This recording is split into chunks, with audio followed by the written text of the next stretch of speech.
So ay mga lods, ito good morning at welcome back at may ganyan pagbabalik sa ating muling channel. So ito na yung sinabi natin na ano, yung amplifier, ito yung amplifier ko dati na personal, yung binili no. So ito pinapaayos. Hiniram daw nung ano. Ito yung pinalitan ko ng board, ayan oh. Siksik to sa laman eh. So ganda ng tunog. Ito talaga literal na mabigat eh.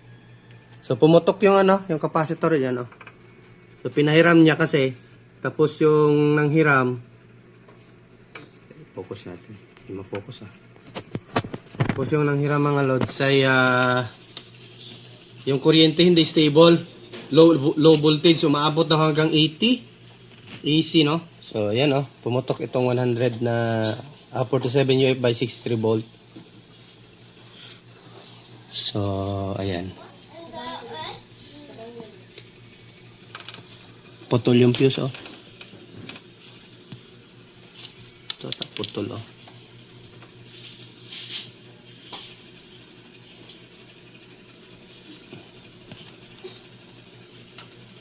So tingnan natin kung anong nangyari dito. Yan, so ito palagyan na ng ano, Bluetooth no, yung ano, USB module or Bluetooth module. So lakas nito eh. Ang ganda nito. Transformer ng ano, Sony. Mataas din voltahe nito. Nasa ano to eh, nasa parang nasa 38 ata ito, 038.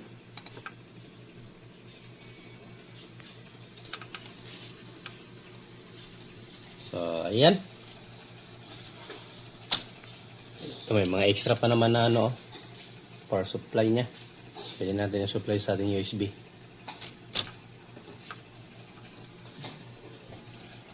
Tagal na to, mga ano pa ito na amplifier. Siguro mga 2016, parang ganyan na amplifier to. Itong ginawa. Ito yung una-una kong gawa na amplifier.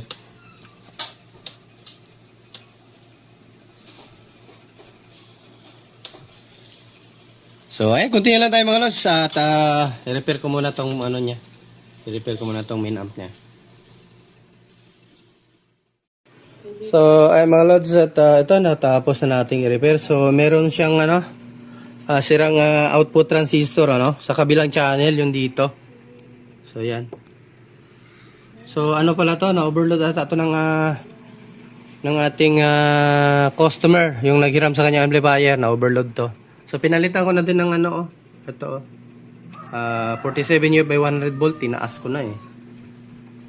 So yun, meron siyang tirang tatlong pirasong output transistor, and then ito tatlong pirasong 18, 15, and then yung ano, capacitor. Yan lang naman.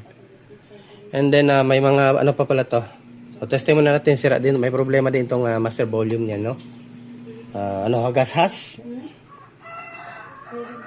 Need din palitan. So power on natin. Yun, umilaw na to.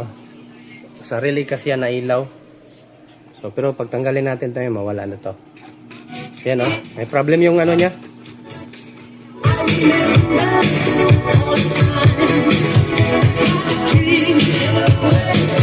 Ganda talaga tunog ng amplifier na to mga lods. Kaya nagustuhan to ng ano? Nagustuhan to ng customer natin. Binili niya sa akin. Nakipag-swap sa kanya amplifier na ano, China din.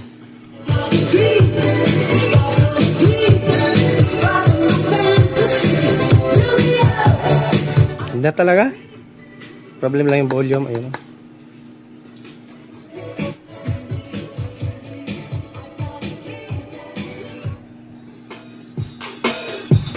Sulit din yung bass nito eh.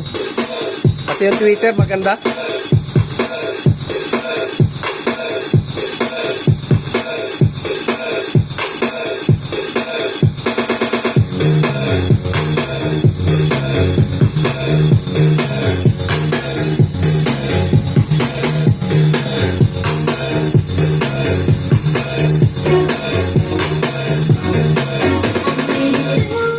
May copyright. So continue lang tayo. Palitan ko ng master volume. And then ito dito, low thread na eh. So lagyan na natin to ng ano, Bluetooth module ano. So ayan. So ay mga lods, natapos na natin. Lagyan ng USB. So, ginawa na lang natin ganito kasi yung doon, mababa, masyadong mababa. Nasa 4.2 volts. So, hindi niya kaya paganahin tong USB. So, ayan, ano na natin. Yung nasunog pala yung fuse dito. So, ito yung niya, 3 peraso. So, na-overload. So, power natin. Ayan, meron na tong Bluetooth.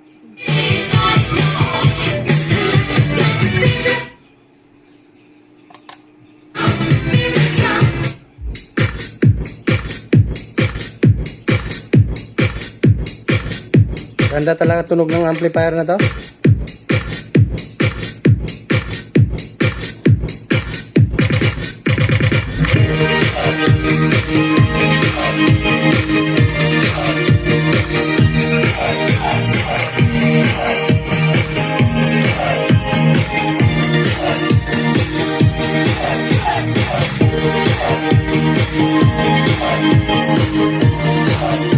Palit tayo, may copyright yan.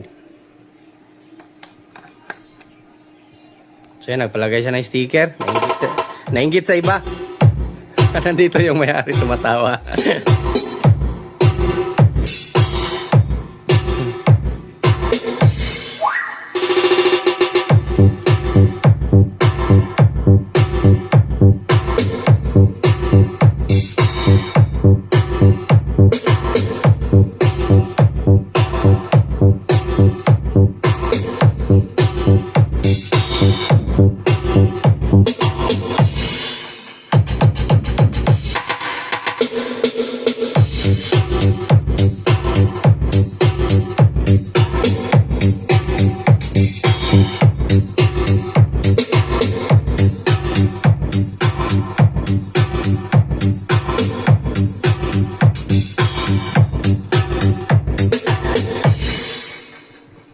So ayan, daan na to. So another successful repair na naman mga lods. Diyan na yung may-ari. Tingnan mo, nag-video din sa akin. Oh. Ayan o. Oh. Hey, bye! Okay daw.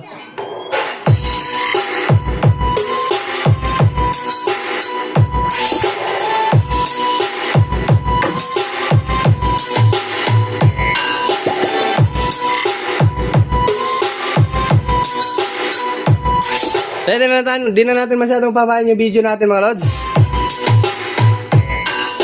Dan repair at dan additional Bluetooth module. So, thanks for watching mga lods at magandang buhay. Mina yung cellphone ko. Bye bye mga lods. Bye bye.